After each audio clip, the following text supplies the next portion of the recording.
Okay, so today we're going to talk about strategy analysis. That is the sixth chapter, and we will also talk about the agile principles. Okay, so what is strategy analysis?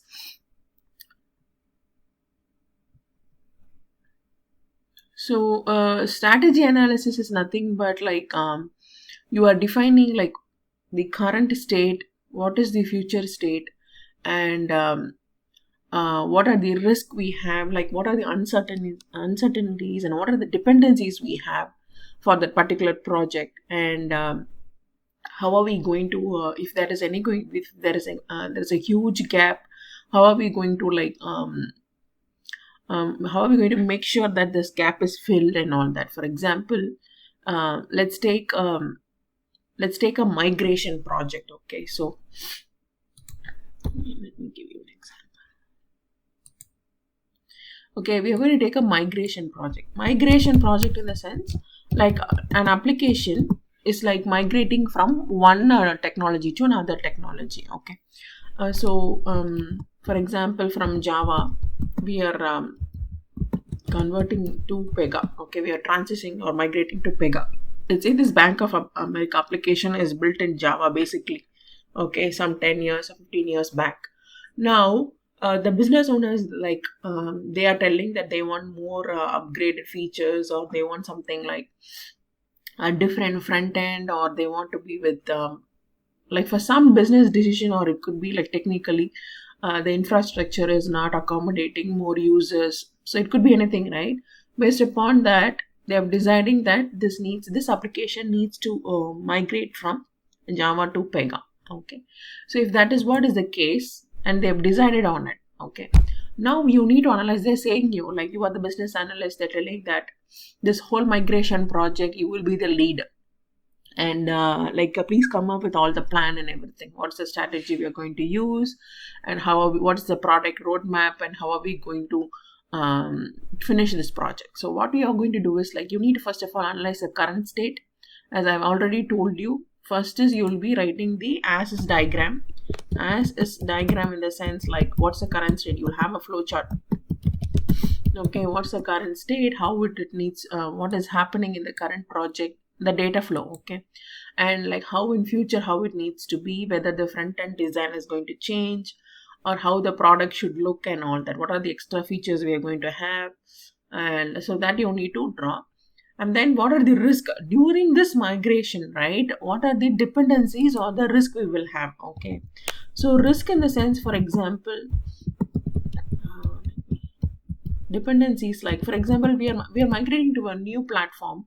So the dependencies could be like you may be relying on another team, okay, or another front end team, or another back end team, or there is a maybe you are relying on some, like, specifically some testing team is there, third party testing team is there, like you are relying on them.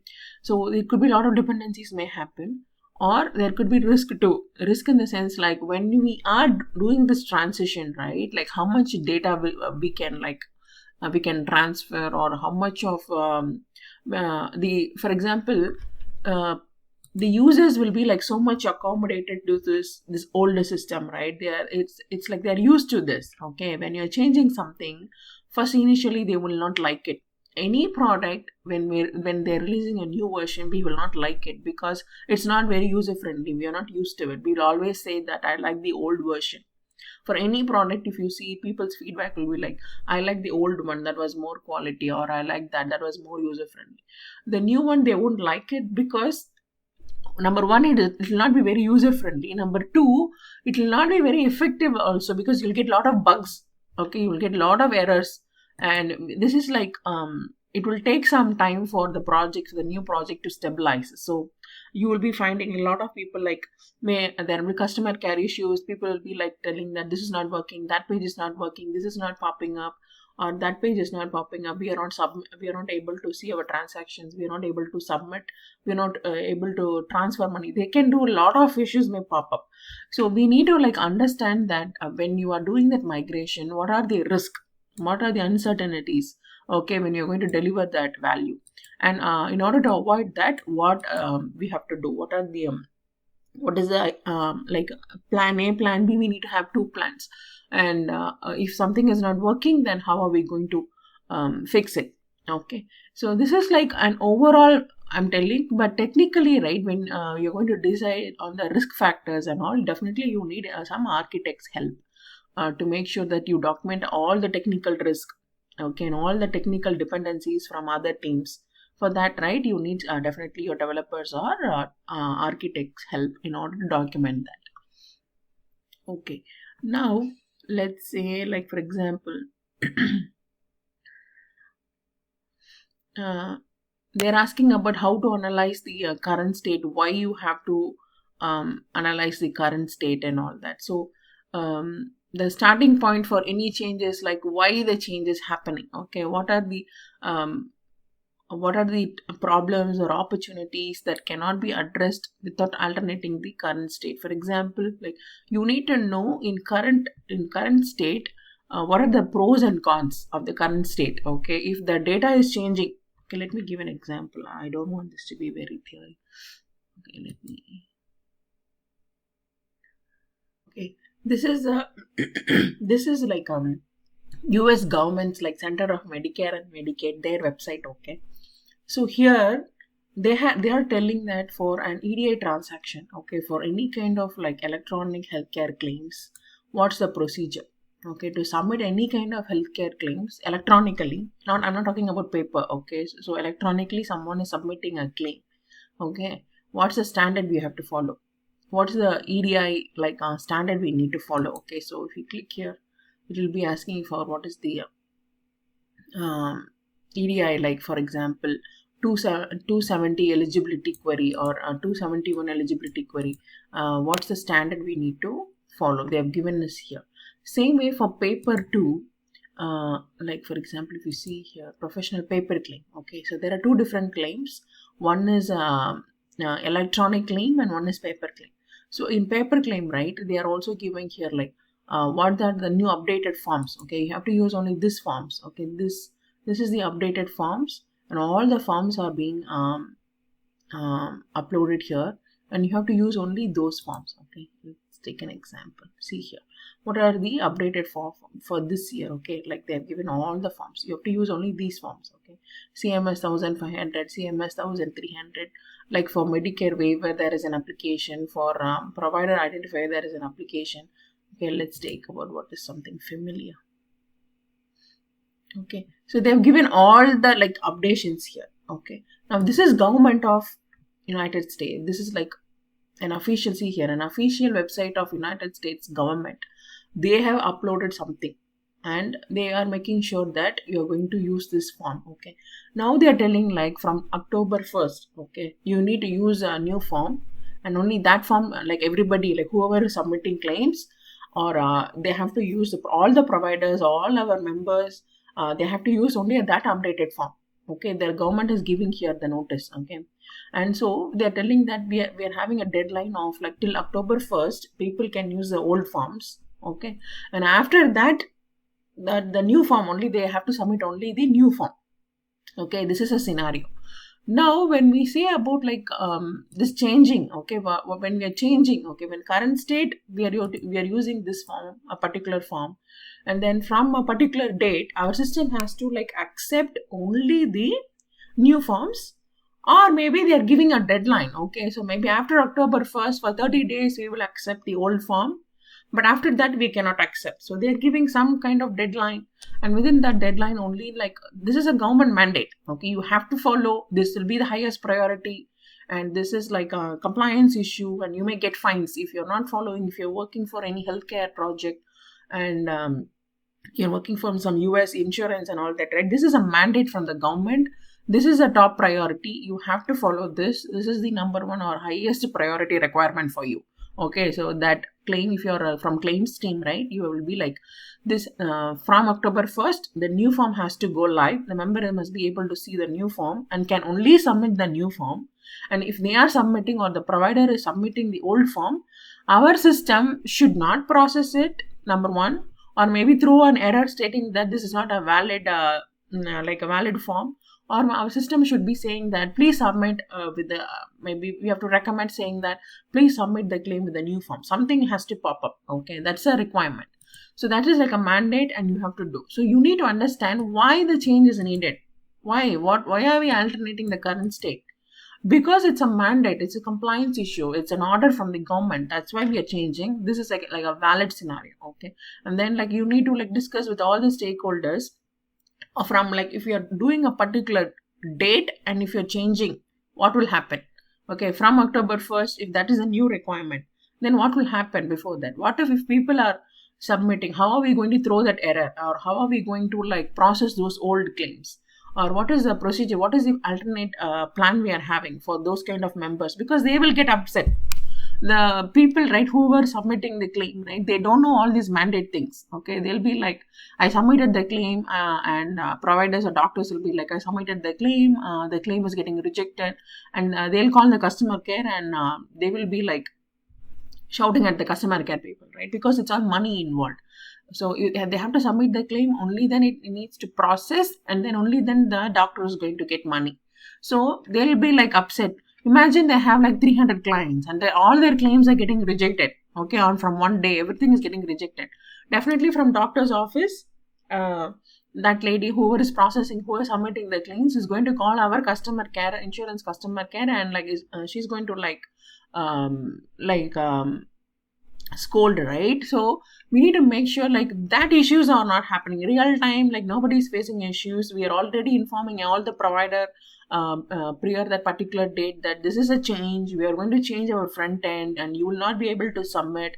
We are informing all our users that you have to go with the current form. So there is a project plan that you have to do. Otherwise, once we go live, right, it will be a lot of issues. I mean, like all the teams will be facing a lot of issues.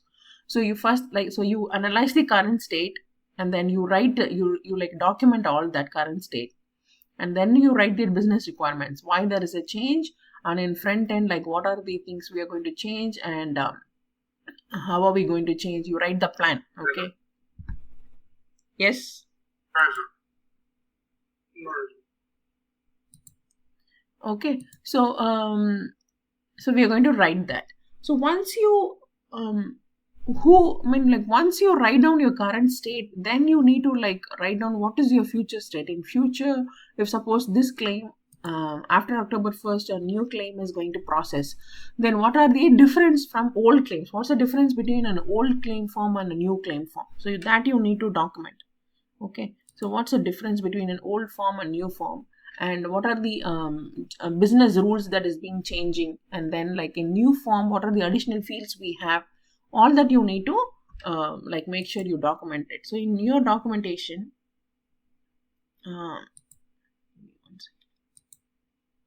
okay, so in your documentation, you'll be documenting about like in new form or the new like whatever migration you are doing, right? What are the changes? What are the fields that will pop up in front end?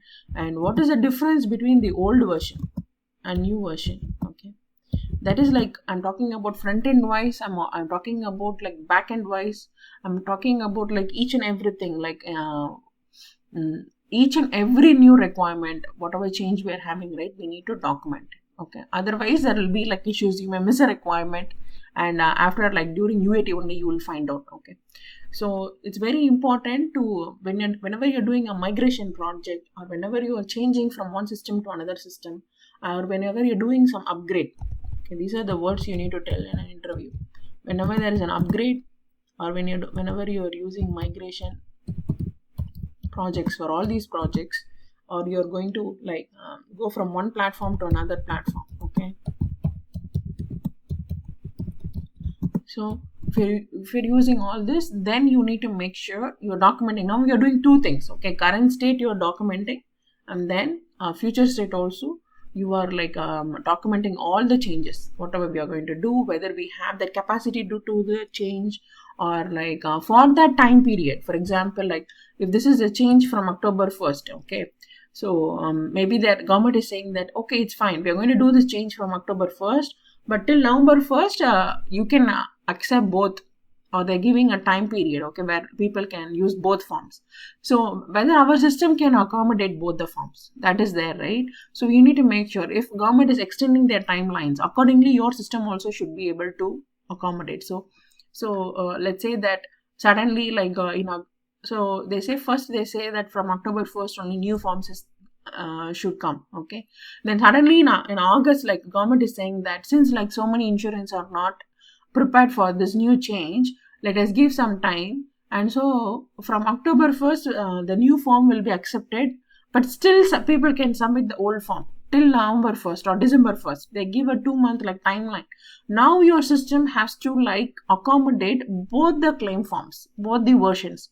Suddenly they will say, nobody will be telling you like 6 months before or like 1 year before. Like suddenly a new requirement will pop up. Suddenly one day like government official, CMS, someone, director will come and give interview saying that like both the forms can be accepted.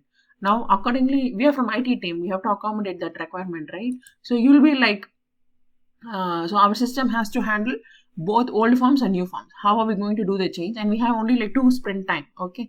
Because if they say in August and the go live date is October and we have a 2-week sprint, then there'll be like only another 2 sprints for us to do that requirement, to go live for that requirement. So within that requirement, within the timeline, how are we going to fix that issue? Okay, so all that suddenly like all your customers or end users or anybody will come and like they'll give us new requirements, and if that's going to be a compliance requirement or the mandate from the government, then we have to do that. For as I already told you, those requirements come first, and you have to like make sure that is being done in that particular sprint or within that timeline.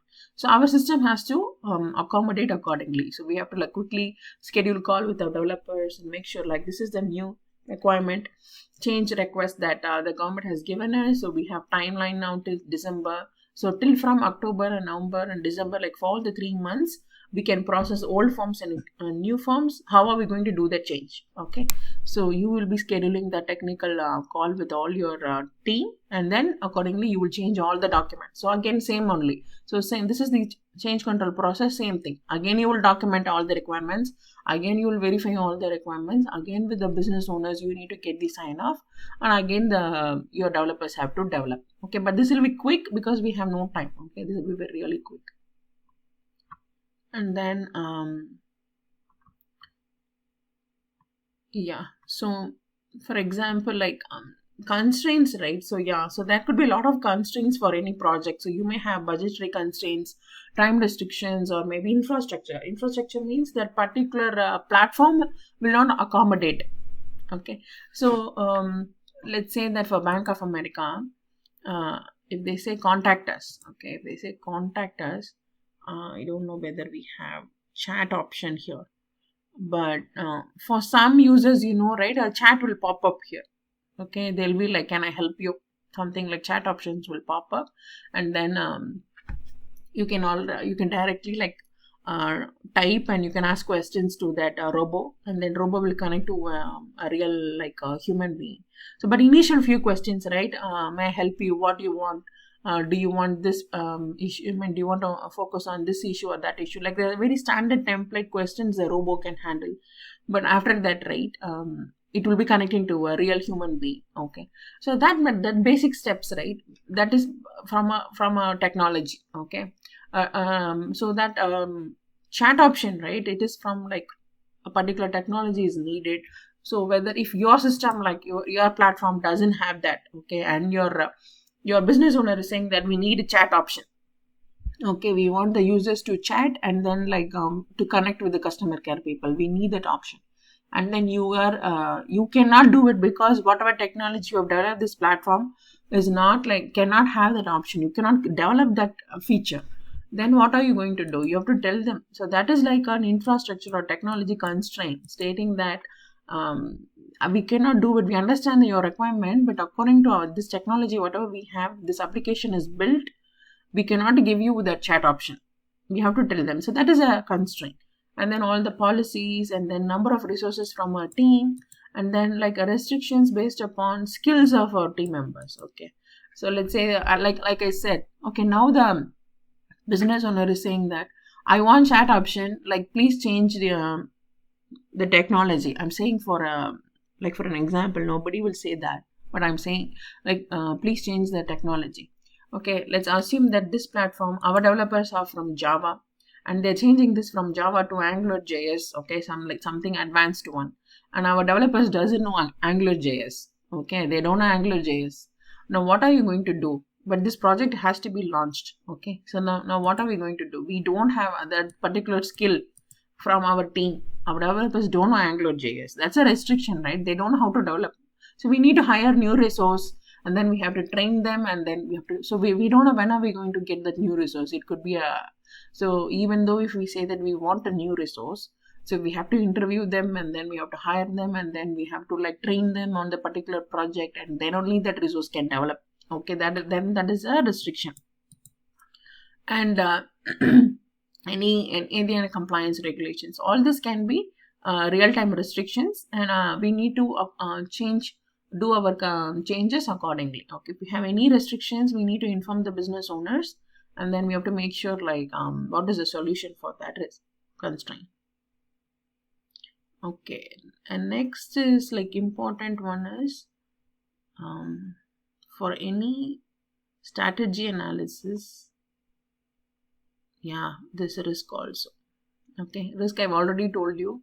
We need to understand what are the consequences for a particular requirement. You're changing from one state to another state. We need to understand what are the risks that will happen, what are the impact of those consequences, and what is potential time frame when this risk will happen. So like I said, from October 1st, new form is going to, we need to accept the new form. Our application has to accept the new form. Then those will be like a risk, right? That time frame. So from October, we're having the risk of whether old forms cannot be processed, or we need to process both old claims and new form and new claims. So we know the timeline from October 1st. That is the risk. What is the time frame? For 1 month or 2 months, our system is going to have some issue, and we should be ready to fix. Okay, so maybe you may be defining the risk based upon the project. You have to define the risk, and you have to also inform the business owners in prayer, because they want this migration change, or they want this upgrade change, or they want this new form. Then you need to inform the business owners. We totally understand. We also from our perspective, you may be experiencing this much of problems while using the application from this particular date. So we are already informing you in prayer. Okay, you have to inform the business owners on all the risk, and the sign off will be including all the risk only. When you get the sign off from them, that is including all this risk. Okay, you need to put proper verbiage when you get the sign off, right? You need to put all this risk and all and get the sign off. And okay.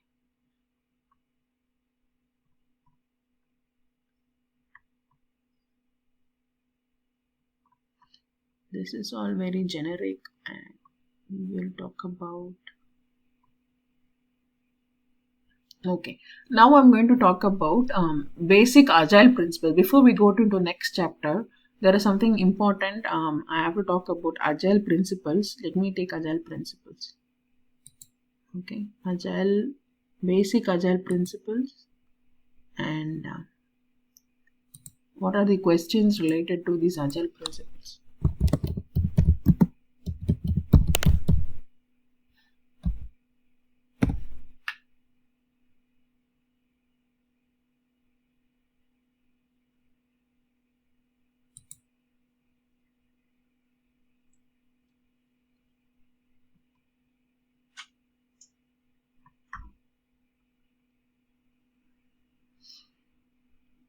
Okay, let me share my screen.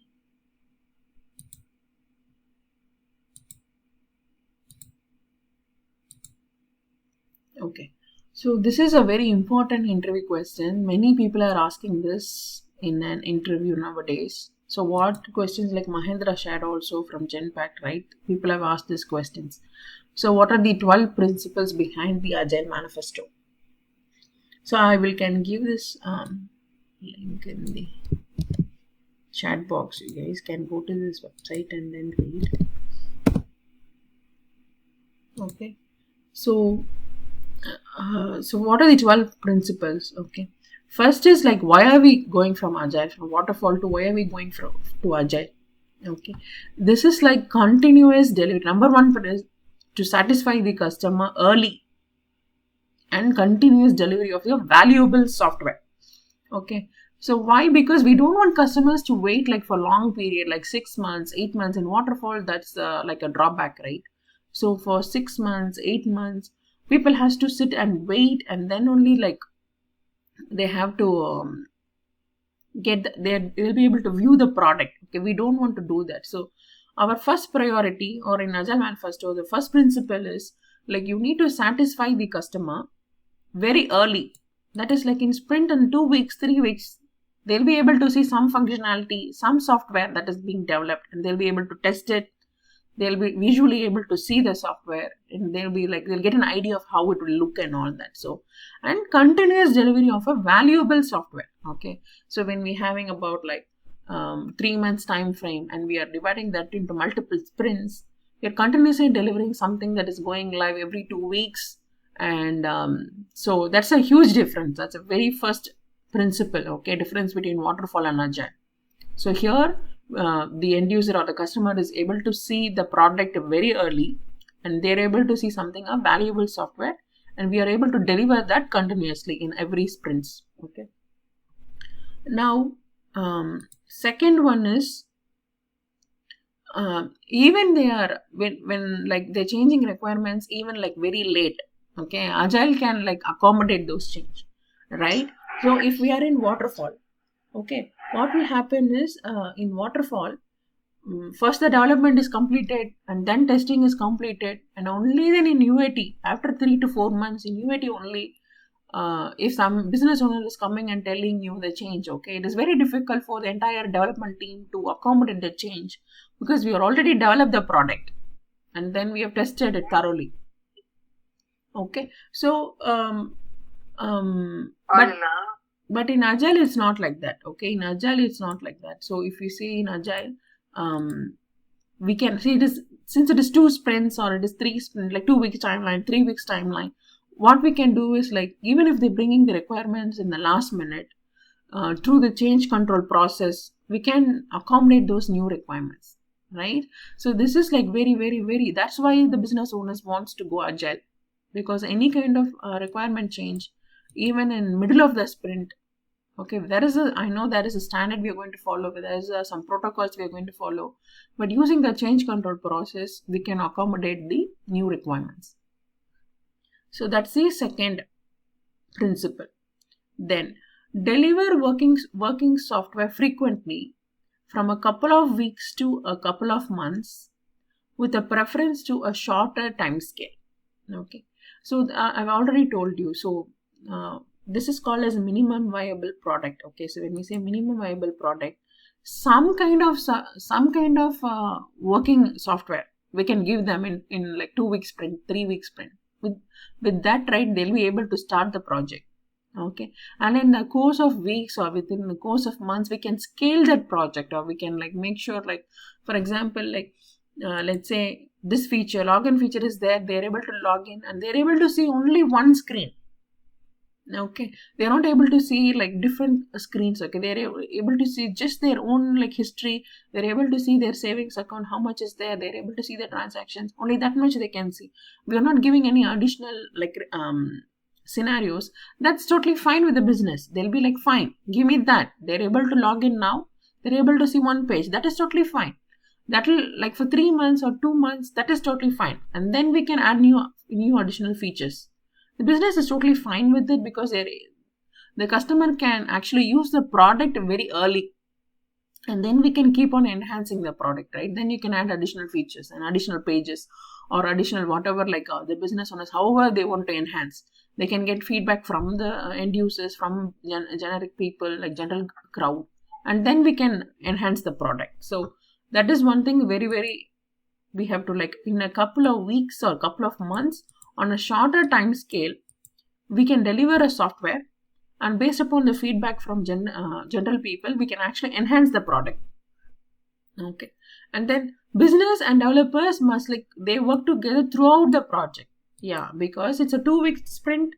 Okay, if it is a 2 week sprint, right, the developer is starting the development on Monday, and then like again like the testing is happening on Wednesday, then the UAT testing is happening on Friday, then again like we need to talk to the business people, right? Business owners, we need to talk and get the sign off. So frequently you will be meeting the business owners. Okay, maybe like every day you are having meetings, or every 2 days once you are having the meetings. Throughout the sprint, you are continuously talking to the business people. So our technical team, you and the business team, we are all like we are coordinating throughout the project, because sprint is very short time period. It is like a 2 week sprint, 3 week sprint. So we have to coordinate. We have to make sure we get the sign off. We're continuously talking to the business. So that's one thing, because in waterfall that will not happen. What they will do is they will come, they will give the requirement, and then they will disappear. Okay, after 1 month you will develop using that paper like BRD, that old after before like 10 years we will have that BRD. Everybody will so when we in TCS, right, in early period, when we have this waterfall, our project manager will come and give like a big document. Okay, and then he will be like, okay, everybody senior BA come here, or junior BA come here, like, okay, develop these requirements, and he will like vanish. The team leader also will vanish, and the business owners also will vanish. We were very young at that time, so what we will do is like we ourselves will go through that BRD. Somebody would have developed and like written that BRD, right? We will like see those requirements. We don't know, nobody will be there to clarify, and based upon our own like knowledge, right, whatever we will like ask the team lead, and team lead will like give us some solutions, and we will develop accordingly from our own mindset. Something we will develop, and in testing phase, after 1 or 2 months, people will be like, no, this is not we asked. Suddenly in testing, after 1 or 2 months only, we will get feedback from the business owners. But nowadays, it's not like that. Agile means thoroughly you are talking to the business owners every day. Every day you are talking to them, and you are constantly like validating whether this requirement is correct or not. Okay, so that's an advantage of from waterfall to agile. Next is like build projects around motivated individuals, give them the environment and support they need, and trust them to get the job done. Okay, so when you are creating a brand new project, okay, here like in agile, what happens is you can give them that freedom of like that particular feature, right? Because it is just 2 weeks. Okay, you can change that. If something is not working well in the next sprint, upcoming sprint, you can change that. So you are giving that freedom to your developer. Okay, he may be saying that, let me try this development and see whether it's working or not. Sometimes technically even they are not very strong. Okay, whether that particular use case or particular scenario will actually work or not, they don't know. They have to build it, and then they have to test it, and then only then they'll be telling us whether it is getting a lot of failures or whether it's a success, and whether, because let's say that from your team you're hitting another team's database, or where you're hitting another team's application. Okay, so two applications are like they have to talk to each other. Okay, that's a scenario. They don't know, it's a brand new requirement, and your developer will be like, I need to build this and then test, and then only then I can say, I don't know, this is a brand new requirement, I have to build this functionality. So if they say that you can give that particular individual, or like that particular developer, you can give that time and space, and you can support them to just like see, because it is 2 weeks. If it's a failure also, that's totally fine. You can always rectify it in the next sprint. Okay, that's not like a major time frame. So that is one advantage. Okay, you can always try and see new features, new applications. Even if the business owners are asking something new, you can always try and tell them, we already tried in our dev environment, it's not working, so there should be some requirement changes. You can always say that in agile, but in waterfall you cannot do that. Okay, and the next is the most efficient and effective method of conveying information to within a development team is face-to-face conversation. So like I always said earlier, like 10 years back when we are doing waterfall, I already told you, nobody will talk. Also, if there are 10 people, what we'll do is like two of them, this is real time, this is happening, anybody working in IT will agree to me. So when there are like 10 people, okay, in waterfall, what will happen is only 2 people will be working on the project. Other people will be like spending their time very effectively in the cafeteria. Okay, they will be like, oh, this is anyway, after 2 months only the testing phase is going to come. They don't even care. So only like some like very professional people or something, like 2 people will be always sincere in a project, right? Only they will be doing everything. And because we don't have tracking that, in Jira we can track user stories is assigned to this developer, user story is assigned to this tester, or this research story is assigned to this BA. So in Agile, it is completely trackable. But in Waterfall, right, you get requirements. 10 people are there in a team, okay? 5 developers, 4 testers, 1 BA. So they are there in the team, right? It's very, very hard for us to track. And because of that, what will happen is some people will work and the other people will take credit, or some people will not at all work. They'll always be in cafeteria. They'll be always going and talking to other people. That sincerity will be not there, and the credit will go to a different person too. Okay, because like no, we are not properly tracking everything. Who did this requirement? Who developed this requirement? And who tested this? There is no tracking in Waterfall. I'm telling in earlier phases of IT. Okay, it's not trackable, but now it's not like that. Okay, now you can track everything because it is in user stories. It's because it is in an automated tool, and every single user story has an assignee, and this person is responsible for this requirement. And we put in comments like what happened every day. Instead, every day we have a status tracking meeting, that, and then the developer has to give the status for that particular requirement, whether it is in done, whether it's in progress, whether the code is in dev, whether he performed his unit testing, whether he gave that code to.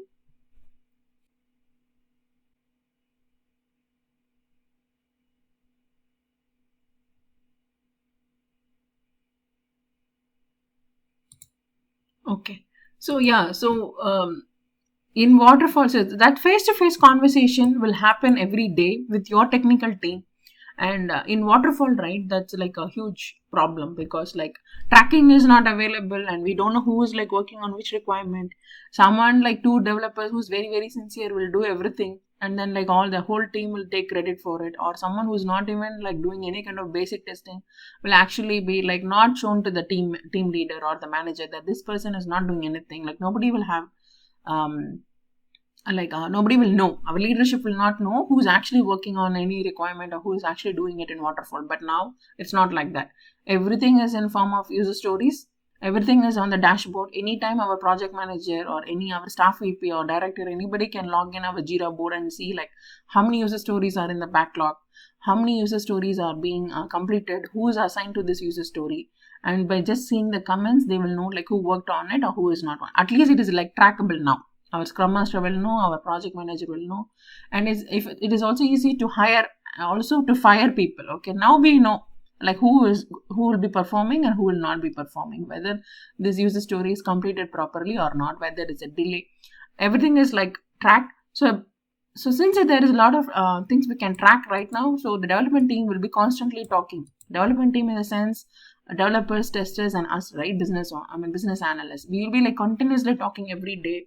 If we are in office, we are going to talk to them, and we are going to make sure within that sprint timeline, right, all the requirements are completed. So that's a very, very important thing in Agile. Now the 7th one is working software is a primarily measure of the progress. Yes. So in 2 weeks, you're developing something. I've already told you, if you want, you need to get the sign off. Okay, UAT sign off will be given by the business owners only if the product is working. If it is not working as expected, okay, if the scenario is failing, nobody is going to give you the sign off, and we are not going to it's not considered as done, right? So when a user story is like done, what do you mean by done? Done means that requirement is developed, tested, UAT sign off is being provided, and that particular scenario or particular functionality is working. So that software needs to work. Okay, when we say login, this is like they're able to use a user ID, password, and they're able to log in. When we say enroll, using that account number or social security number, they must be able to enroll. Only that means that this software is a working software. Otherwise, it is not working. If something fails and UAT sign off is not provided, business owners are very hesitant to give us the UAT sign off, then means this is not a working software. Then we need to fix that issue and fix the defect. Okay, when we say bug, defects, everything is same. Okay, so when we say defects, bugs, everything is same. So I saw a question about what is a bug or defect. Both are same. Okay, so you have like lot of defects. Okay, during UAT you can get defect, or during unit testing, dev testing, you may get some defect, or during like when your testers are testing, right, during that testing also, during all these three phases, during development also you may get defects. That's called dev defects. During the testing also you may get defects, or during UAT testing also from the business owners, if they are not able to log in or something, like something is not going well, they may also raise defects in our Jira board. Okay, all these are during development. These are called defects or bugs. We have to fix this, get the UAT sign off. Only then it means it is a working software. Only then we are going to deploy it to production region. Only then the code will be moved from QA to production region. Okay, that's the meaning of a working software. Okay, and agile process promotes sustainable development. The sponsors, developers, and users should be able to maintain a constant pace indefinitely. So yeah, that's one thing. It could be some of pressure, like because you have no gap between sprints. Okay, so today is Monday, and then you have two weeks for the particular sprint. Okay, for next week Friday, that sprint is over. Again, on the third week Monday, a new sprint starts. So there is no like, what do you call, like a gap or something for you to relax or anything. Every Monday your sprint will start. Every 2 weeks once your sprint will start, and then it is like constantly you will be in that mode of like delivery. Like it's kind of a pressure. That's why we want our team to realize that we are not going beyond our team's velocity or capacity or bandwidth. Okay, team sprint capacity or whatever is our bandwidth, right? We don't want that to do, because our developers and testing team, or we ourselves, right, we will get like pressurized being working in this environment, because it is continuous delivery. Continuously some product is going live, we have to coordinate with the business owners. Continuously you're doing it. And for business analysts, it is even worse than that, because current sprint you'll be working on the current stories. Also for the upcoming sprints, you need to gather requirements and make sure those user stories are in the backlog. Make sure those user stories are being groomed well. They are in ready status. All the description is correct. All the test cases is provided.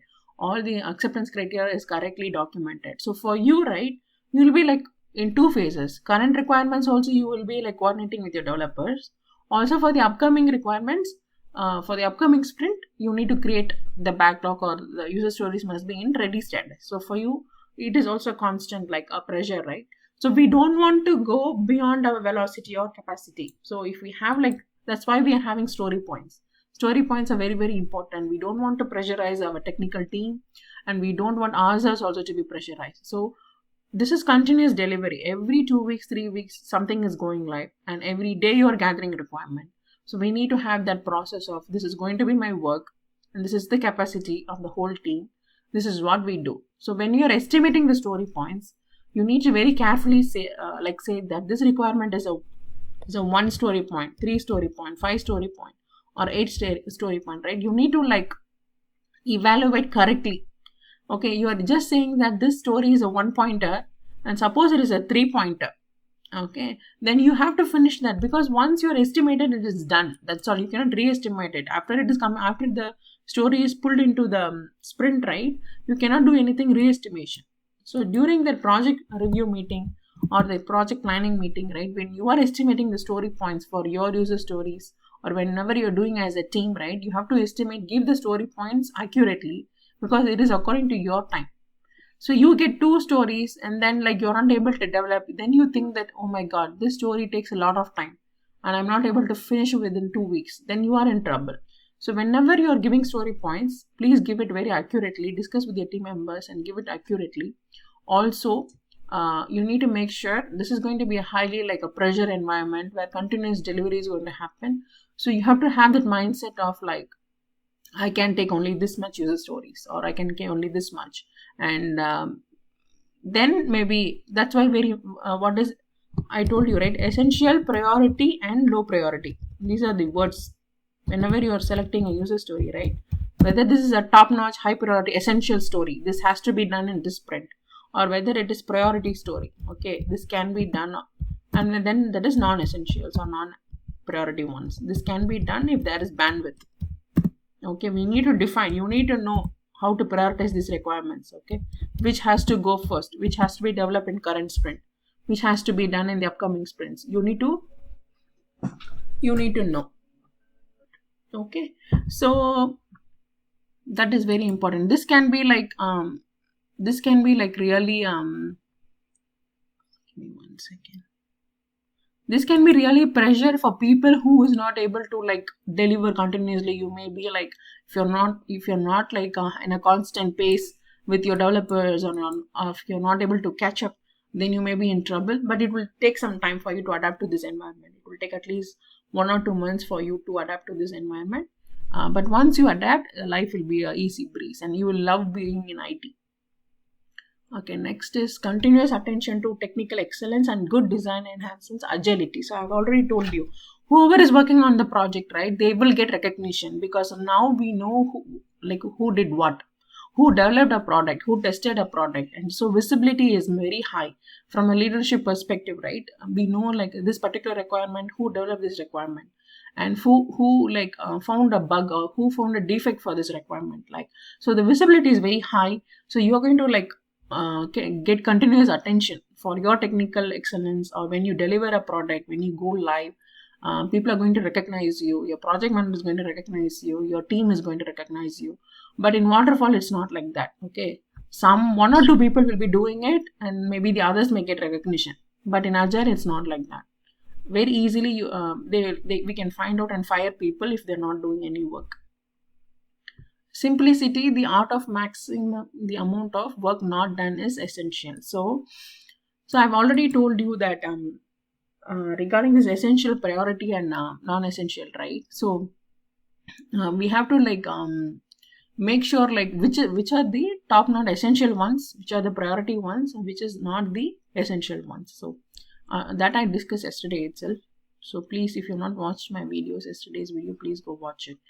And the next is best architectures, requirements, and designs emerge from self-organizing teams. So yeah, this is one thing. So whenever, the business can give you any requirement, but your team, like your agile team, your development team, right, they should have a passion to create a product. Okay, so your team, your development team, you, especially an analyst, right, a business analyst should have that passion to create a product, because you're doing from scratch. It's like building a house, you are designing it from scratch. You're getting the requirement, and you are doing the planning, and then people are coming and building the house. Let's imagine you are the architect. Okay, someone is want to build a house, and so you are doing all the basic planning, and you are hiring some contractors or someone to build it, and they're building it, and then the product is finally finished. And when you hand over that product to the customer, how happy you will feel. Okay, that's the feeling you will have when you when you launch a product. When a product goes live, it's like you're you building a house, or it's like something nice and happening in your family, right? That's the happiness you will get when a product goes live, because from scratch, from nothing, you gathered requirements, and now that is like a working software. Okay, that passion will drive you, and then that passion will make you create new designs. That passion will be giving you making you get the you'll be very, very proactive in gathering requirements. So okay, so and also with your development team, if you have that passion of creating a nice product, right, you will always coordinate with them and cooperate with the developers, and then you'll be you'll get the best out of the developers. Okay, whether we can do this feature, this is an essential requirement, business is asking this, can we do this or not? So sometimes internal, we all may be working for the same company, but sometimes there'll be clashes between multiple teams. Okay, when they give you requirements, you are no, why should we do this?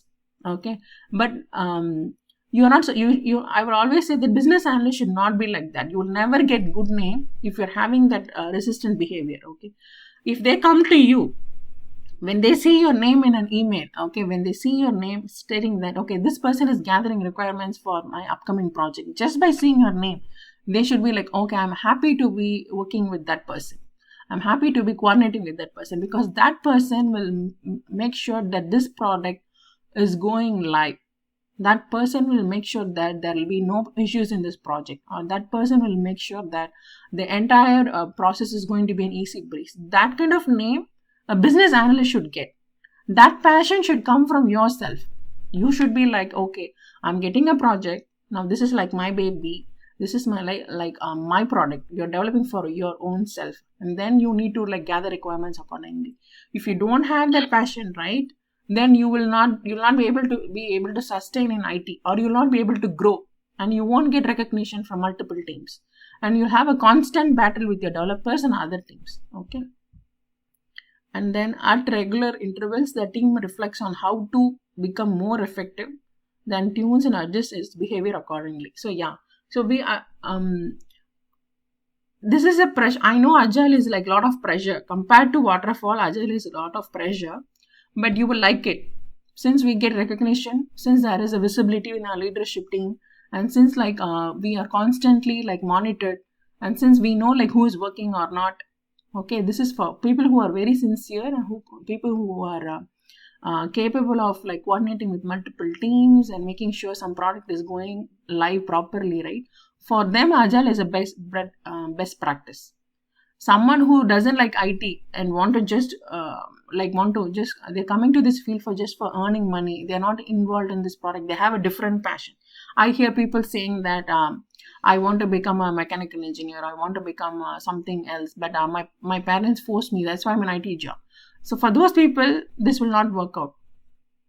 I'm talking about, you need to have a passion of creating a software product. You need to have a passion of like creating something new from nothing. Okay, you're creating something and somebody is using it, and thousands of users are using it. Thousands of customers are using that product. So you need to be passionate about this. Then Agile is the best methodology, and we are all welcoming in Agile. So Microsoft, Google, Facebook, and Twitter or TikTok, YouTube, everybody, right? All the top Fortune 400 companies, they use Agile only. They are not using waterfall, and waterfall is slowly dying. So, waterfall is most of like government projects, but if you see all the corporate companies, they are adopting Agile. It's easy for them to track, and this is the best methodology whatever we have found out till now. Okay, does anybody have questions?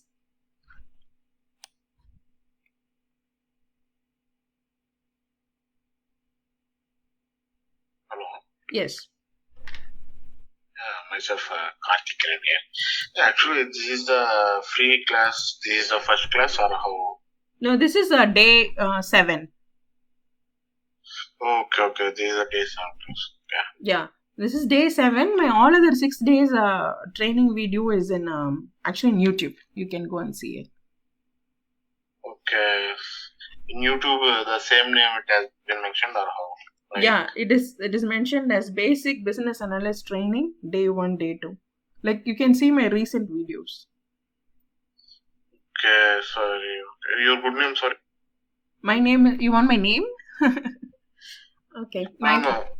In that video, how I can set that with your name, or there will be uploading, right? That's the thing. Basic Business Analyst Training. I can share the link if you want. Okay. You're subscribed to my channel, right? If you go and see on the videos, you'll be able to see Basic Business Analyst Training, batch 1, day 1. Okay, Basic Business Analyst. Yeah, batch 1, day 1. Okay, I've uploaded like 5 days back. Hello, ma'am. Yes. Yeah, hi. A nice initiative by you. Very thank you that someone is doing something for students like us. You're welcome. Yeah, I had a doubt. Actually, I'm working on a non-technical role since past 2 years, and I want to switch my domain into business analyst. I'm not understanding on how to portray my non-technical role in my resume. What is the current job that you're working on?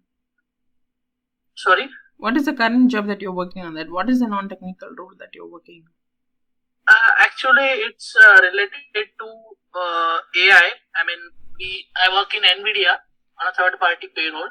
Okay. mark the objects which are captured by the AI vehicle and give the artificial intelligence to that system. Our Okay. job is just to mark the vehicles. Okay. Yeah. So Yeah. whenever you're portraying it in the resume, right, you need to have that like. So you want to become a business analyst? Yes, ma'am. Actually, I have an MBA degree, but in 2017 I passed out MBA. After that, I was doing my own job, business only. And due to COVID, I had to switch back to corporate role. But due to gap, I had no opportunity. So this was the only opportunity that was open to me in the non-technical role. So I'm working in that, and it's been 2 years.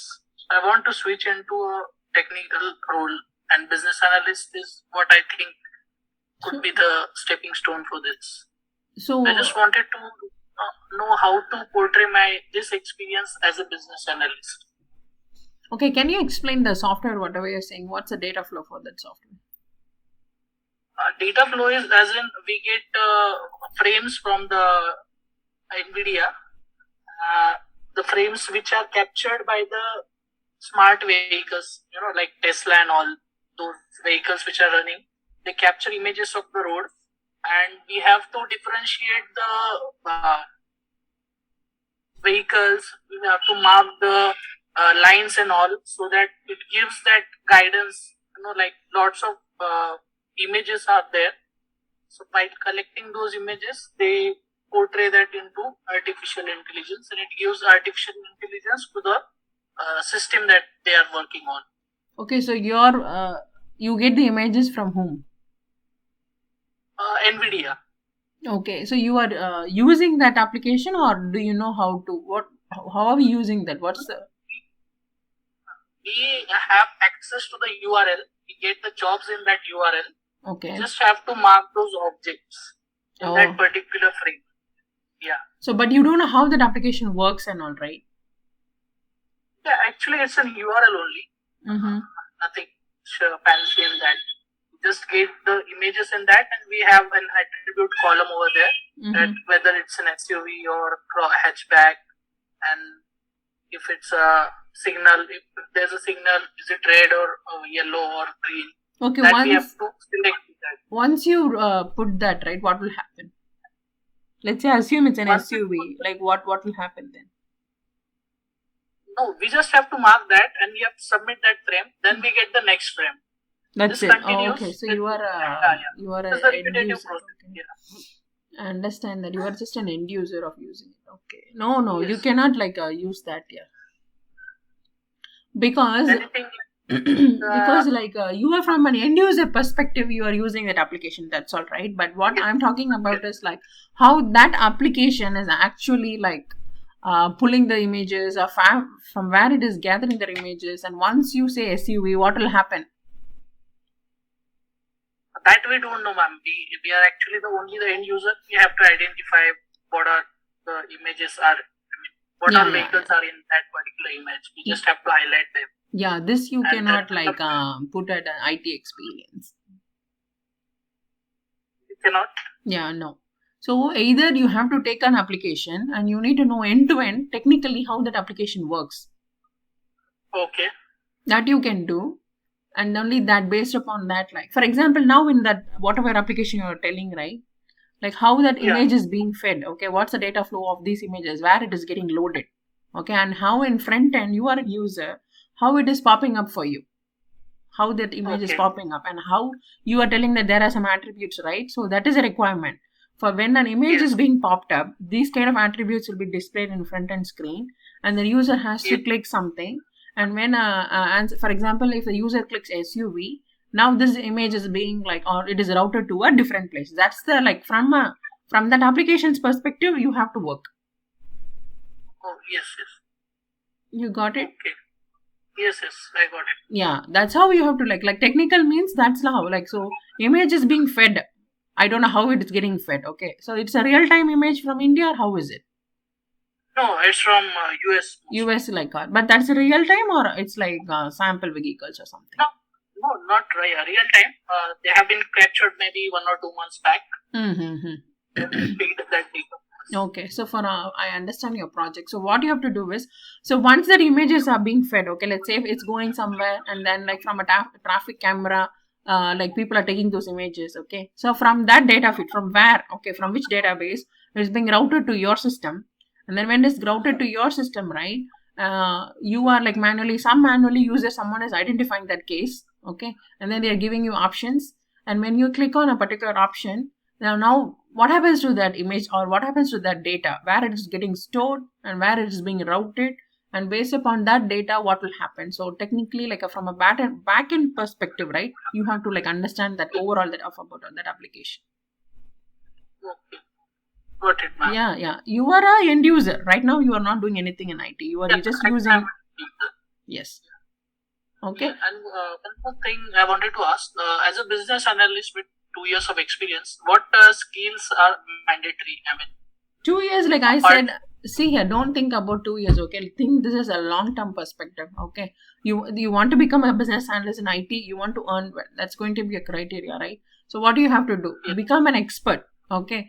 Become an expert. You need to thoroughly know all the theory, okay? Thoroughly know all the techniques, all the basics, how to gather requirements, how to document Excel, Word, everything, how to draw diagrams, everything. That's all that is basics.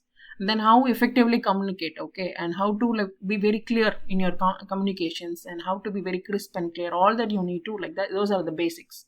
Then like you have to always think in a long-term perspective.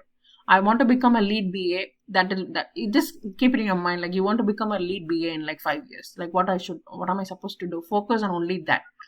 If you want to learn all the domain, learn everything. In the interview, any question the interviewer is going to throw you, you have to answer it. Don't say I don't know this. Anything, whatever he throws you. If you're asking about healthcare, you need to tell about healthcare. If you're asking about banking, you need to tell about banking. Any kind of domain, if he is going to throw you any question, you need to like very confidently answer it. So always keep in mind that don't think for like a junior BA. Keep in mind that this is going to be a long-term focus. This is going to be my career plan, and I have to become a lead BA in next 3 or 4 years. And how like I can become an expert. Every day I'm going to spend an hour, and I'm going to learn things properly in the right way, and I'm going to become an expert, and I am going to like clear this interview.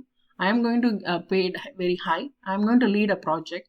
Like keep all this in your mind, and subconsciously you have to learn it every day. And you need to focus. Don't jump from today I want to be a, tomorrow I want to be a scrum master, then the other day I want to be a product owner. Like don't jump. Okay, just focus. I want to become a lead BA. Okay, in the next 4 years. I'm going to learn every day. I'm going to learn first all the basics, and then I'm going to learn all the domain knowledge, and I'm going to answer like very, very confidently in the interview. And then I'm going to clear it. I'm going to get a project. I'm going to land as a BA. That's all. This is going to be a focus for next 3 months. And then you have to like constantly update it. Even you become a lead BA, you have to constantly every day you have to update your skills. And ma'am, SQL and Power BI are this necessary for? No. SQL, I mean, yeah, SQL is necessary, but not Power BI. Okay. I think we are running over time. I'll see you tomorrow. Yeah. Thank you. Thank you, everyone. Thank you for joining. Thank you.